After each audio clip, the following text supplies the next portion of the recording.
Human digestive system की बात करें तो सबसे पहले हम बात करते हैं हमारी बॉडी के लिए एनर्जी कहाँ से आती है। हम जो डे टू डे एक्टिविटीज़ पे परफॉर्म करते हैं, एनर्जी हमारे पास ये बेसिकली फूड से आती है जो हम इनटेक करते हैं। जैसे कि हम प्ले करते हैं तो वहाँ पे भी हमारे पास एनर्जी की आवश्यकता होती है। तो डाइजेस्टिव सिस्टम इसके लिए एक इम्पोर्टेंट रोल प्ले करता है।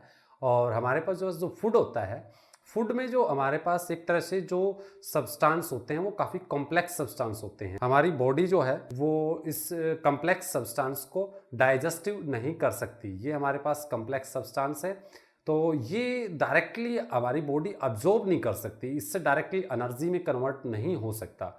तो बेसिकली हमारी बॉडी क्या करती है, पहले कॉम्प्लेक्स सब्सटेंस को कन्वर्ट करती है सिंपलर सब्सटेंस। सिंपलर सब्सटेंस में कन्वर्ट करने के लिए एंजाइम काफ़ी इंपॉर्टेंट रोल प्ले करते हैं और इसको डिकम्पोज कर देते हैं। देखो, दो भागों में डिवाइड कर दिया, तो सिंपलर सब्सटेंस में ये कन्वर्ट हो चुके हैं और इस तरह से सिंपलर सब्सटेंस को हमारी बॉडी अब्जॉर्व कर लेती है। ऑर्गन कौन कौन से हमारे डाइजेस्टिव सिस्टम के, तो सबसे पहले हम बात करते हैं कि डाइजेस्टिव सिस्टम्स हमारे पास किस तरह से ये वर्किंग करता है। तो एलिमेंट्री करनाल या डाइजेस्टिव ट्रैक इसको बोलते हैं। माउथ से लेकर के हमारे पास ऑसोफेगस होता है, स्टोमैक होता है, ठीक है, जो आपको ये दिख, ठीक है, ये सब दिखाई दे रहा है। तो ये आपका डाइजेस्टिव ट्रैक हम इसको कह सकते हैं। तो सबसे पहले हम बात करते हैं माउथ की। तो डाइजेशन हमारे साथ होता है माउथ के बाद हमारे पास ऑसोफेगस होता है, ऑसोफेगस के स्टोमैक होता है, स्टोमैक के बाद स्मॉल इंस्टेंटाइन होती है, उसके बाद लार्ज इंस्टेंटाइन एंड आपका एनस से हमारे पास जो वेस्टेज है वो आउट हो जाता है, यानी रेक्टम के माध्यम से। तो इस तरह से हमारे पास ये ऑर्गन जो है वो यूज होते हैं, हमारे डाइजेस्टिव ऑर्गन भी कहलाते हैं।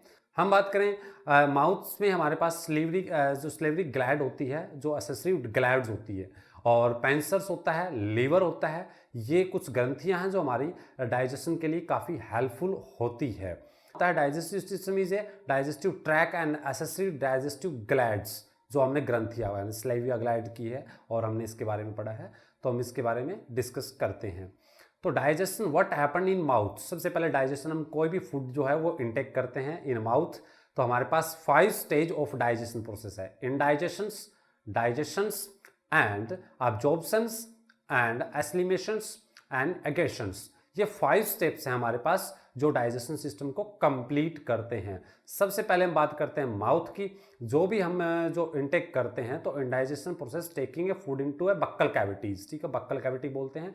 यहाँ पे हम चाउइंग करते हैं इस फूड को, और इस चाउइंग करने से हमारे पास जो यहाँ पे जो ग्लैंड दिखाई दे रही है, ये स्लीवा ग्लैंड्स होती है। तो बेसिकली हम सबसे पहले टंग की बात कर लेते हैं। टंग्स में हमारे पास क्या होते हैं, टेस्ट बर्ड्स होते हैं, डिफरेंट टेस्ट बर्ड्स होते हैं। जैसे शोर को टेस्ट करने के लिए डिफरेंट टाइप के टेस्ट बर्ड्स हैं, जैसे कि रीजन, डिफरेंट रीजन है। तो हम बात कर लेते हैं कि हमारे पास जो फर्स्ट रीजन है वो स्वीट को टेस्ट करता है, ये हमारे पास शोर को टेस्ट करता है, और ये साल्टिक, और सबसे लास्ट वन जो बैक साइड है वो आपका बीटर को आपका टेस्ट करता है, एडजस्ट कर रहे होते हैं। तो स्लीवा ग्लैंड्स हमारे पास एक जूस को सेक्रेट करती है आपका, और उसको स्लीवा ग्लैंड से हमारे पास जूस जनरेट होता है। तो स्लेवरी एंजाइम होती हैं, वो हमारे स्टार्च को शुगर में कन्वर्ट कर देते हैं। जो स्टार्च होती है हमारे फूड में, उसको शुगर में कन्वर्ट कर देते हैं। तो ये स्लीवा एंजाइम्स का हमारे पास अमाइलेज बोलते हैं इसको, स्लीवा एमाइलेज का काम होता है, स्लीवा ग्लैंड से ये रिलीज होता है। उसके बाद फूड हमारे पास इनटेक हो गया ओशियोफोगस में, ओशियोफोगस से होते हुए फूड हमारे पास ये स्टोमैक में गया, ठीक है। कि बेसिकली इसके इनसाइड, तो स्टोमैक में HCl होता है, हाइड्रोक्लोरिक एसिड होता है, जो फूड को आपका एक तरह से एसिटिक बनाता है। इसमें digestive juice, mucus and hydrochloric acid, 3 तरह के जूस रिलीज होते हैं। सबसे पहले म्यूकस की बात करते हैं। ये प्रोटेक्ट स्टोमैट लाइनिंग, स्टोमैट की जो लाइनिंग दिखाई दे रही है येलो कलर में, ये हमें प्रोटेक्ट करता है। उसके बाद एसिड, जो जर्म्स होते हैं उसको किल करता है हमारा हाइड्रोक्लोरिक एसिड, जो इससे रिलीज होता है। और प्रोटीन आपका डाइजेस्ट होता है स्टोमैक में, स्टोमैक में ही आपका डाइजेस्ट होता है, और सिंपलर सब्सटेंस में ये पेप्सिन जो होता है वो पेप्टोन में कन्वर्ट हो जाता है। उसके बाद हमारे पास स्मॉल इंस्टेंटाइन से फूड हमारे पास जो इनटेक आ जाएगा, स्टोमैक के बाद स्मॉल इंस्टेंटाइन में हमारे पास फूड आ जाएगा। तो सेमी लिक्विड जो फूड है वो हमारे पास स्मॉल इंस्टेंटाइन में आता है। स्मॉल इंस्टेंटाइन 7.5 मीटर लॉन्ग होती है, तकरीबन 7.5 मीटर ये लंबी होती है, जैसा कि डायग्राम में आपको दिखाई दे रहा है। तो ये लेंथ इस तरह से होती है। तो जैसे कि फूड इनटेक होते हुए हमारे पास ड्यूडेनम में आपका आया, ड्यूडेनम में हमारे पास क्या होता है, डाइजेस्टिव जूस होता है, वो डाइजेस्टिव जूस कहाँ से आता है? लीवर से आता है। लीवर से भी हमारे पास जो ये जूस बाइल जूस बोलते हैं, ग्लैड ब्लैडर में स्टोर हो जाता है और ये बाइल्स को जो स्टोर करता है उसको ग्लैड ब्लैडर बोलते हैं और ये डंडन में ये हमारे पास फूड के साथ ऐड हो जाता है। And this is a pancreas. Pancreas में हमारे पास क्या होता है कि ये जो फूड पैंक्रेस में आता है तो पैंक्रेस ऐड होता है और डाइजेस्टिव प्रोटीन को डाइजेस्ट करने में, फैट को डाइजेस्ट करने में और कार्बोहाइड्रेट को डाइजेस्ट करने में हेल्प करता है। ये इसको सिंपलर सब्सटेंस में कन्वर्ट कर देता है। इसके बाद फूड आता है हमारे पास स्मॉल इंस्टेंटाइन में, जैसा कि आपको दिखाई दे रहा है इसमें अंदर एलियम्स होती हैं और इंस्टेंटाइन जूस जो होता है वो आपका डाइजेशन को कंप्लीट करता है। तो डाइजेशन का हमारे पास कंप्लीट होता है स्मॉल इंस्टेंटाइन में। प्रोटीन अमीनो एसिड में कन्वर्ट हो जाता है। आपका जो कार्बोहाइड्रेट है वो सिंपलर आपका शुगर में कन्वर्ट हो जाती है और फैट आपका ग्लिसरॉल और या फैटी एसिड में कन्वर्ट हो जाता है। स्मॉल इंस्टेंटाइन में ये अब्जॉर्ब कर लिया जाता है। उसके बाद हम बात करें स्मॉल इंस्टेंटाइन के स्ट्रक्चर की, तो इसके अंदर क्या होता है, ये विली होती है।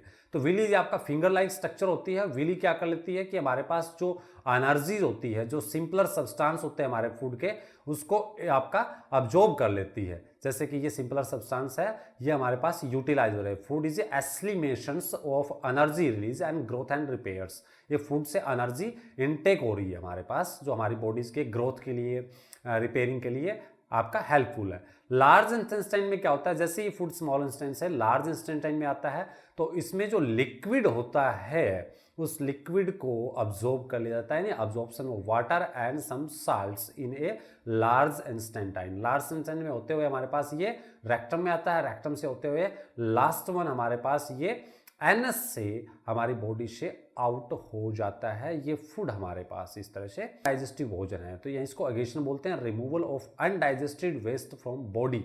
ठीक है, तो ये हमारे पास लास्ट पार्ट था जो डाइजेशन प्रोसेस का था। हाँ, एक बार फिर से रिपीट कर लेते हैं डाइजेशन प्रोसेस को। बक्कल कैविटी में हमारे पास जो डाइजेशन स्टार्च होता है, इससे हमारे पास शुगर में कन्वर्ट होता है। फिर हमारे पास एसोफेगस में आता है और फिर स्टॉमक में आता है। डाइजेशन ऑफ प्रोटीन होता है इसमें। और हमारे पास लीवर्स, ये बाइल्स ग्लैड ब्लैडर में स्टोर होती है और पैंक्रेस में, जिससे ये फूड में मिल करके एक तरह से फूड को आपका सिंपलर सब्सटेंस में कन्वर्ट कर देता है। वो सिंपलर सब्सटेंस स्मॉल इंस्टेंटाइन में आकर के अब्जॉर्ब कर लेती है हमारी बॉडीज। कौन करता है? विलीज इन फूड को अब्जॉर्ब करती है और उसके बाद हमारे पास ये स्मॉल इंस्टेंटाइन से लार्ज इंस्टेंटाइन में आता है। लार्ज इंस्टेंटाइन में वो आपका वाटर का अब्जॉर्प्शन होता है। हमारे पास ये एनस में आते हुए ये एगेशंस ऑफ अनडाइजेस्टिव फूड हमारी बॉडी जो है रिमूव कर देती है। तो thank you for watching this video. इस वीडियो में आपको अगर फास्ट लग रहा हो तो आप इसको स्लो करके आप इसको एक तरह से देख सकते हैं। So thank you, like, share and subscribe my channels. Thank you for watching this.